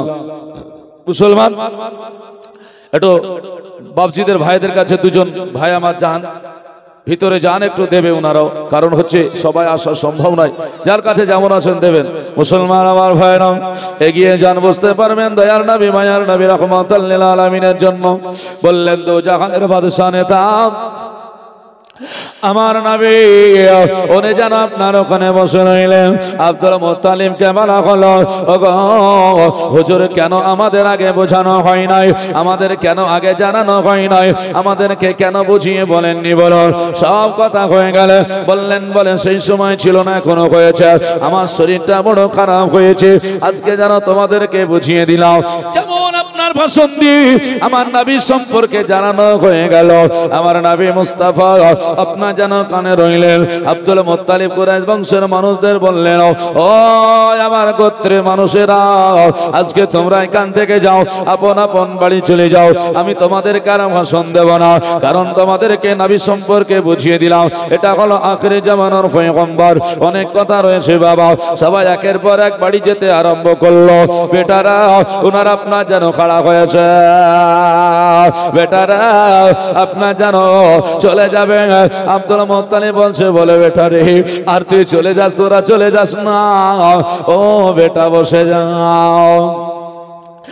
নবীকে বলা হয়, নবী আল্লাহর নবীকে বলছে, ওগো পোতা মুহাম্মদ, তুমি চলে যাও, চলে যাও। এ দেখেন আরেকজন ভাই 100 টাকা দিয়েছে, মাশাআল্লাহ।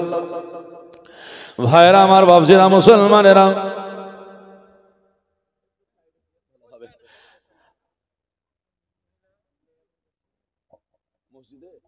মাশাআল্লাহ, মসজিদের নাম করলে তো আলহামদুলিল্লাহ।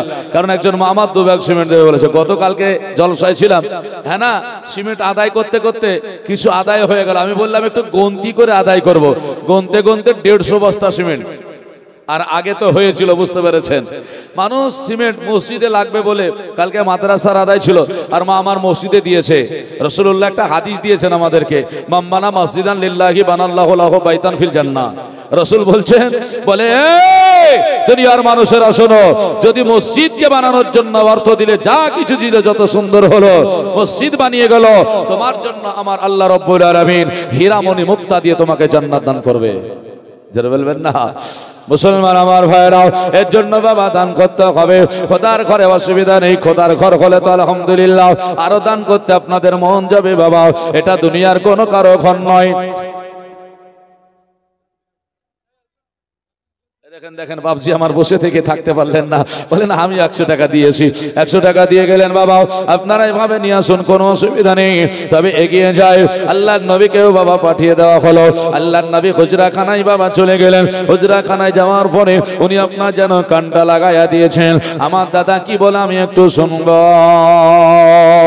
সব কুরাইশ বংশের মানুষেরা বিদায় নিয়ে আপনার যেন চলে গেল। নবী হুজরাখানায় কান লাগিয়ে দাদা আব্বাদের সঙ্গে, চাচাদের সঙ্গে কি কথা বলে শুনি বলে। এবার আব্দুল মুত্তালিব বেটাদেরকে সামনে বসিয়ে রেখে বললে, বেটারা রে, আমি তোমাদেরকে একটা কথা বলে যাই। বলে কি, আমার ঘরে তোমাদের ভাতিজা আমার পোতা রয়েছে, যার বাবা নাই, মা নাই, দুনিয়া ছেড়ে বিদায় নিয়ে চলে গিয়েছে। ওই ছেলেটাও আমার কাছে থাকে, দীর্ঘ 2 বছর হয়ে গেল।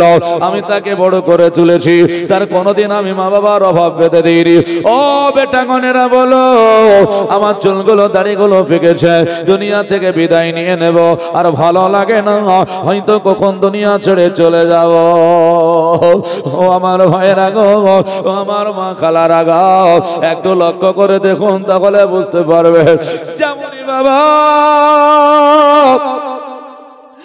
দুনিয়া ছেড়ে চলে যাব বলা,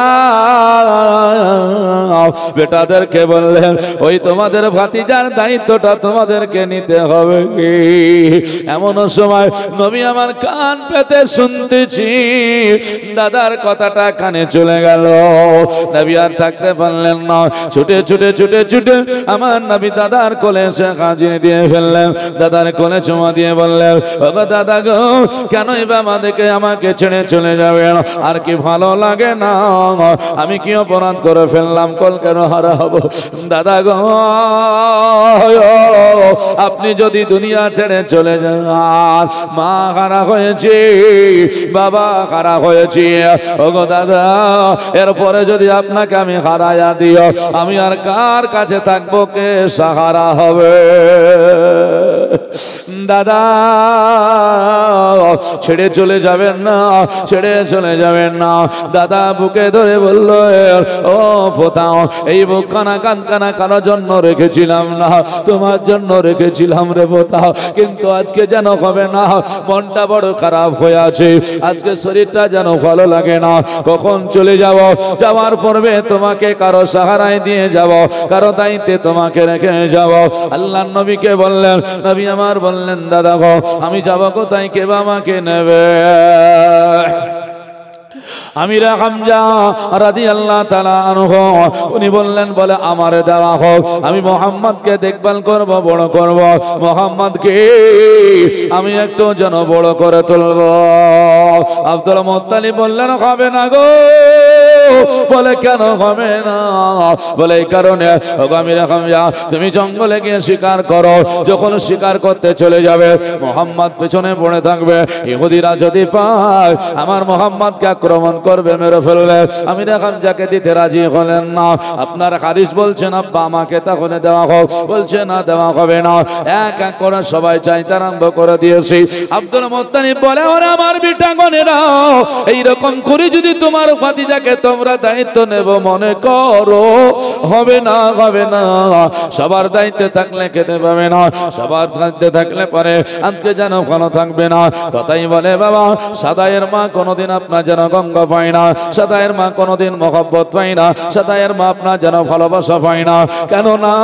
মনে করবে ওর বাড়িতে খেয়েছে, না হলের বাড়িতে খেয়েছে, এর জন্য ঠিক করে খেতে পারবে না। এর জন্য বলছেন, বলে না, যে কোনো একজনকে নিতে হবে, কিন্তু সবাই আমার নবীর দায়িত্ব নিতে রাজি। মুসলমান আমার ভাইরা, যেমন এই কথা বলা, নবী মুস্তাফা বলেন, দাদা আমাকে আমার চাচারা নেবে না নাকি? বলে হ্যাঁ সবাই নেবে। তখন বললেন, বলে তাহলে কার কাছে যাব? দাদা আব্দুল মুত্তালিব বলেছিলেন, পোতা শোনো, সবাই চাইলে আমি সবাইকে দিতে রাজি নয়। ওগো পোতা, তুমি যার কোলে চলে যাবে সে তোমাকে লালন পালন করবে। নবী যার কোলে যাবে সেই নবীকে লালন পালন করবে। মায়েরা, মুসলমান আমার ভাইয়েরা, লক্ষ্য করবেন, বুঝতে পারবেন আল্লাহর নবী আপনার যেন বসে বসে কাঁদতে লাগলেন। নবী যেন কাঁদছে, নজর নয় নেই। আমার আব্দুল মুত্তালিব বলে, পোতা কেনই বা কাঁদছো, চোখে কেন পানি গো বলো? উনি বলছেন, বলে দাদা গো, যেই দিন আমি বাপ হারিয়েছিলাম জানতে পারিনি, পরে যেই দিন আমার বাপের কথা শুনলাম আমি যেন থাকতে পেরেছিলাম না, কেঁদেছিলাম। আবার মা চলে গেলে আমি ব্যথায় ব্যথিত হয়েছিলাম, জায়গা দিয়েছিলেন, আবার আপনি চলে যাবেন, আমার জীবনটাকে এইভাবে গড়বে নাকি? আল্লাহর নবী কাঁদছেন, বলছেন কাঁদতে হবে না, আল্লাহ যা করে সেটাই তোমার জন্য মঙ্গল। ওগো মুহাম্মদ, কাঁদার কিছু নয়। আল্লাহর নবী মুস্তাফাকে সান্ত্বনা দেয়। নবী মুস্তাফাকে বলা হলো, ওগো মুহাম্মদ, গোটে গোটে ভাই তুমি একবার হেঁটে হেঁটে চলে যাও, কোনটা তার কাছে থাকবে তুমি চলে যাও, সেই তোমাকে নিয়ে নেবে। আল্লাহর নবী বললেন, বলে দাদা ঠিক আছে। দাদার কোল থেকে বাবা গোটে গোটে ভাই চাচা আবু তলিবের কাছে চলে যায়। আবু তলিবের কাছে যেমনই যাওয়া, বলছেন ঠিক আছে ভাইরা, আমার সময় খুব অল্প, কখন আমি চলে যাব আপনাদের কাছ থেকে বিদায় নিয়ে, নবীর কথাটা বলে দেব। হ্যাঁ, খোদার ঘর মসজিদের উন্নতির জন্য টাকা দান করেছেন, আপনারা দিচ্ছেন, ভালো লাগছে, আপনারা আরো একটু দেওয়ার চেষ্টা করবেন। হ্যাঁ না, আল্লাহ পাক ভালোবাসবে। তবে এতক্ষণ চাইলাম খাস করে মসজিদের জন্য, আমি আপনাকে জোর করব না, আগেই বলেছি, নবীর মহব্বতে, নবীর প্রেমে মুসলমান 1100টা টাকা থাকলে দেবেন। যদি এখানে কোনো ভাইয়ের কাছে থাকে, যোগ্য বাপের যোগ্য সন্তান হিসাবে, বাবা মা যদি কবরে থাকে সওয়াব দেবে, আল্লাহ জান্নাতবাসী করবে। দুনিয়ায় যদি থাকে আল্লাহ পাক ভালাই করবে, রোগবালা দূর করে দেবে। নবী বলেছেন সাদকা করলে বালা মুসিবত দূর হয়ে যায়। কোনো একটা মায়ের কাছে, বোনের কাছে, ভাইয়ের কাছে, বাপজির কাছে নেই, এইরকম একটা অত্র এলাকার মানুষ, গ্রামের মানুষ আপনারা আছেন, একটু মায়া করে খোদার ঘরে দেবেন না? ইনশাআল্লাহুল আজিজ একটু নবীকে স্মরণ করে নবীর মহব্বতে দুনিয়ায় বাড়িতে নিজের ঘর নয় আল্লাহর ঘরটাকে একটু লক্ষ্য করে দেবেন যে ঘরকে হিফাজত করার দায়িত্ব আমাদের আছে আল্লাহ পাক আমাদেরকে দিয়েছে ইনশাআল্লাহুল আজিজ দিয়ে যাবেন ইনশাআল্লাহ মুসলমান এটা একজনের জন্য চাইলাম গারাবি শরীফের একটা আপনার ফজিলত আছে গারাবি শরীফের ফজিলত আছে এখানে আমি 10টা বাপ ভাই মাদেরকে দিয়ে একটু 100 করে টাকা দিয়ে যাবেন আমি হাতে নিয়ে খোদার কাছে দোয়া করে টাকাটা জমা করে দিয়ে চলে যাব আপনাদের টাকাটা একটু হাতে নিয়ে আল্লাহর কাছে দোয়া করব একটু দিয়ে যাবেন যদি 150 করে থাকে অন্তত 11 জন 1100 টাকা একটু দিয়ে যাবেন আর কোন একটা ভাই 1100 টাকা একটু থাকলে দেবেন একটা ভাই এসে প্রথম দিয়ে যান 11-এর মধ্যে 100 করে 100টা টাকা আমার হাতে এখানে দিয়ে যাবেন আমি এখানে দোয়া করে লাস্টে জমা দিয়ে চলে যাব দয়া করে বলবো আপনারা কেউ খালি হাতে যাওয়ার চেষ্টা করবেন না যতটুকু আছে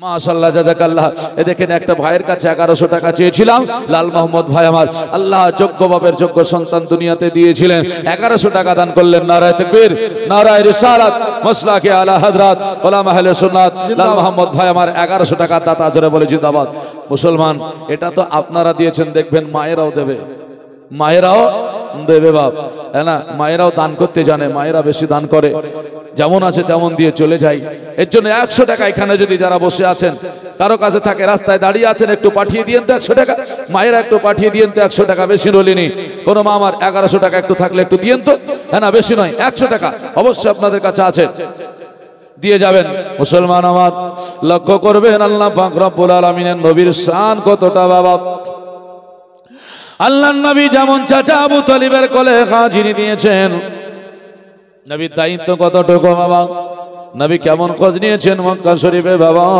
হে মুসলমানেরা এক এক করে করে আল্লাহর নবী যখন চলে গেলেন আল্লাহর নবী মুস্তাফা দাদা বললেন বলে শোনো বেটা মুহাম্মদ যতদিন তোমার বাড়িতে থাকবে তুমি একটা কথা মনে করো জীবনের যদি দিকে রক্ত দিতে হয় দিয়ে দেবে তবুও ভালো কোনো দিনে তোরে মুহাম্মাদের বেয়াদবি করবে না মাশাআল্লাহ দেখেন 100 টাকা চেয়েছিলাম ভাই আমার 200 টাকা দিলেন আর 900 টাকা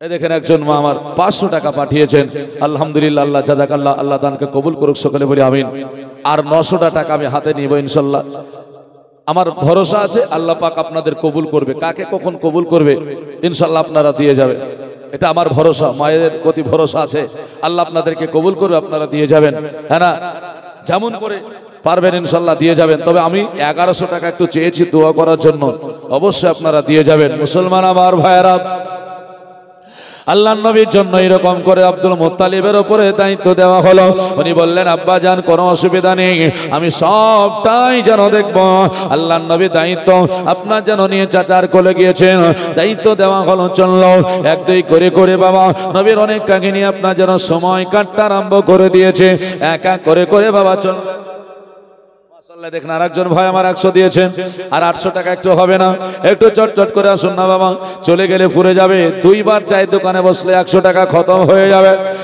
মুসলমানেরা আজকে পয়সা যদি লক্ষ্য করেন বুঝবেন এখন মরে গেলে কালকে জানাজা হবে 2 দিন গন্তি হবে বলে গতকাল মরেছে আজকে 2 দিন হয়ে গেল আর দানটা দিয়ে যাবেন আল্লাহ পাক আপনাকে কবুল করবে শুধু তাই নয় আল্লাহর নবী বলেছেন বলে দানে আপনার বালা মুসিবত রোগ বালা দূর করে দেয় জোরে বলে সুবহানাল্লাহ মুসলমান 200 টাকা দিলেন সুবহানাল্লাহ দেখেন যুবক ভাই আমার 200 টাকা দিয়ে বললেন মায়ের জন্য একটু দোয়া করবেন জগতের শ্রেষ্ঠ আসন যার সে হয় মা জননী মায়ের আমাকে দিয়ে যাবেন 100 টাকা আমি নেব না দিয়ে যাব আবার একটু দোয়া করবে এর জন্য মায়েদের শান বলছি হ্যাঁ না মায়ের কদম তলায় জান্নাত আমার হাতে একটু দিয়ে যাবেন মায়ের একটু দেন না আমাকে হ্যাঁ না দোয়া করব মাশাআল্লাহ দেখেন ছোট্ট বোন আমার 100 টাকা দিলেন আলহামদুলিল্লাহ একটু দিয়ে দেন বাবু নিয়ে আই তোরে এই দেখেন ইনশাআল্লাহ দেবে দেন তো জগতে শ্রেষ্ঠ আসন যার মাশাআল্লাহ দেখেন আমি দেখিনি বক্তা চলে এসেছে হ্যাঁ না তো যাই হোক আর সময় নষ্ট করব না যদি একটু পারেন একটু দোয়াতে শামিল হও আমি ছোট করে দোয়া করে দিয়ে চলে যাব একটু দোয়াতে শামিল হওয়ার জন্য বাবা একটু দিয়ে যেতে হবে জগতের শ্রেষ্ঠ আসন দেখেন আর একজন মা 200 টাকা দিলেন। সে হয় মা জননী জগতের শ্রেষ্ঠ আসন যার, সে হয় মা জননী। তোমরা দুঃখ কষ্ট দিয়ে মায়ের ফেলো না চোখের পানি, জগতের শ্রেষ্ঠ আসন যার, সে হয় মা জননী। মায়া মোনাক দয়ার সাগর, জগতে নাই তার তুলনা। মায়া কত তাহার ভিতর, ওগো ছেলের তরে দেখো না। মায়া মোনাক দয়ার সাগর, জগতে নাই তার তুলনা। মায়া কত তাহার ভিতর, ওগো ছেলের তরে দেখো না।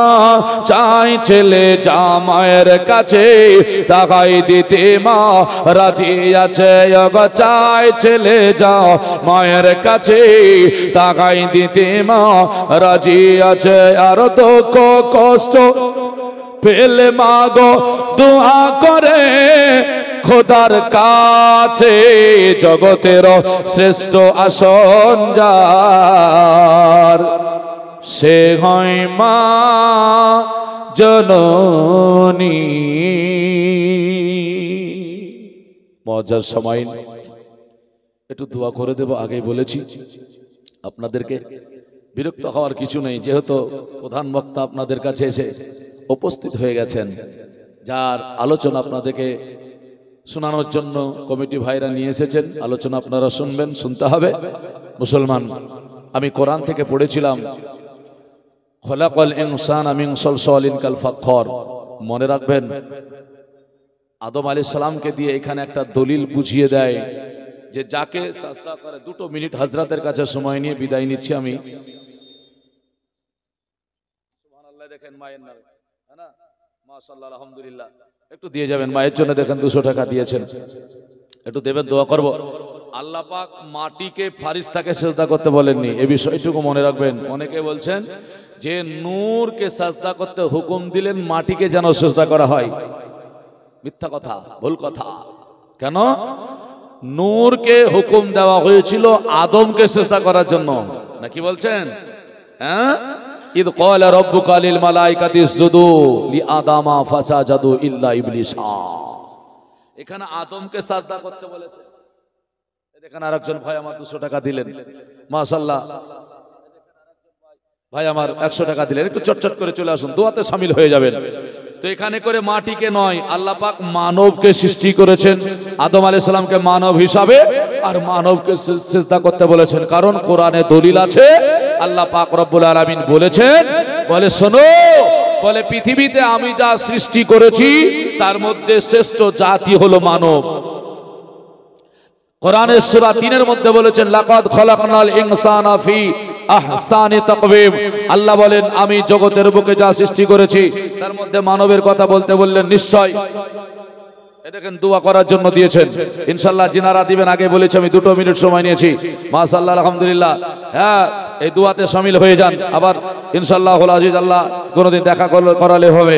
তো আল্লাহ পাক রব্বুল আলামিন বলছেন, সৃষ্টি জগতের শ্রেষ্ঠ হলো মানব। আদম আলাইহিস সালাম ছিলেন মানব, এর জন্য ফেরেশতাকে হুকুম দিয়েছিলেন, বলে আদম মানব হিসাবে সিজদা করো, সম্মানার্থে, মাটিকে নয়, মাটিকে নয়, মাটিকে নয়। এর জন্য মাটিকে সিজদা করতে বলেছে বলে প্রমাণ দিতে গিয়ে আমার নবীকেও মাটি বলে ফেলে। দেখো, নবীকে মাটি বললে নবীর শান বাড়বে, হ্যাঁ? কিন্তু আসলে কিন্তু তা নয়। আল্লাহ আমাদের সঠিক বুঝদান করুক, সকলে বলি আমিন। মাটিকে নয়, আদমকে সাজদা করতে বলেছিলেন। আদম হলেন মানব, মানব হিসাবে, আর মানবের মর্যাদা আল্লাহ দিয়েছেন বলে আল্লাহ পাকের কাছে হাজার হাজার শুকরিয়া যে আল্লাহ পাক আমাদেরকে মানব করে আখেরি জামানার নবীর উম্মত করে পাঠিয়েছেন, সকলে বলি আমিন। ছোট্ট করে একটু দোয়া করে আল-ফাতিহা। আল্লাহুম্মা আমিন। আল্লাহুম্মা সাল্লি আলা সাইয়্যিদিনা সাফিয়ানা মাওলানা মুহাম্মদ বারিক ওয়া সাল্লিম সালাতাও ওয়া সালামান আলাইকা ইয়া রাসূলুল্লাহ, সালাতাও ওয়া সালামান আলাইকা ইয়া হাবিবাল্লাহ। মাওলা তোমার শাহী দরবার খাত উত্তোলন করেছি আমি অদম গুনাহগার, আমার সঙ্গে সঙ্গে ওলামা তালবা গাজী নামাজি পরেশগার মুত্তাকি ছোট বড় বয়স্ক বয়োজ্যেষ্ঠ তোমার বান্দা বান্দিরা আছে আল্লাহ কারো হাতকে কবুল করে সকলের হাত কবুল করে নাও আল্লাহ জলসা কমিটি ভাইরা কষ্ট করে মেহনত করে গ্রামবাসীরা সহযোগিতা করে আল্লাহ জলসা করেছে আল্লাহ তাদের সহযোগিতা আর কমিটি ভাইদের পরিশ্রম আল্লাহ তুমি কবুল করে নাও হে রব্বুল আলামিন 10 20 100 200 500 1000 2000 আল্লাহ এক বস্তা দু বস্তা সিমেন্ট যা পেরেছে দান করেছে আল্লাহ প্রত্যেকের দানকে কবুল করো মনের আশা দর্শক আল্লাহ তুমি পুরা করো খাস করে মাওলা কিছু টাকা নিয়ে আল্লাহ তোমার দরবারে হাত পেতেছি আল্লাহ ভাইরা বাপজিরা বোনেরা মায়েরা দিয়েছে আল্লাহ খাস করে আল্লাহ তাদের হয়তো বাবা নাই কারো মা নাই দাদা দাদি নানা নানি খালা ফুফু শ্বশুর শাশুড়ি সন্তানের স্ত্রী পুত্র কেউ না কেউ চলে গিয়েছে আল্লাহ তাদের কবরের আযাব মাফ করে দিয়া আল্লাহ যারা দান করেছে তাদেরকে ঈমানি হালাতে কবরে ডেকে নিও আমরা যারা হাত উঠেছি আমাদের সকলকে 5 ওয়াক্ত নামাজ পড়ে নিও আল্লাহ সঙ্গে সঙ্গে নামাজি করে কবরে ঈমানি হালাতে ডেকে নিও বেনামাজি বেঈমান করে কবরে ডেকো না রব্বানা আতিনা ফিদ দুনিয়া হাসানাতাও ওয়া ফিল আখিরাতি হাসানাতাও ওয়া কিনা আযাবান নার আমিন সুম্মা আমিন বিহাক্কি লা ইলাহা ইল্লাল্লাহ মুহাম্মাদুর রাসূলুল্লাহ সাল্লাল্লাহু আলাইহি ওয়াসাল্লাম।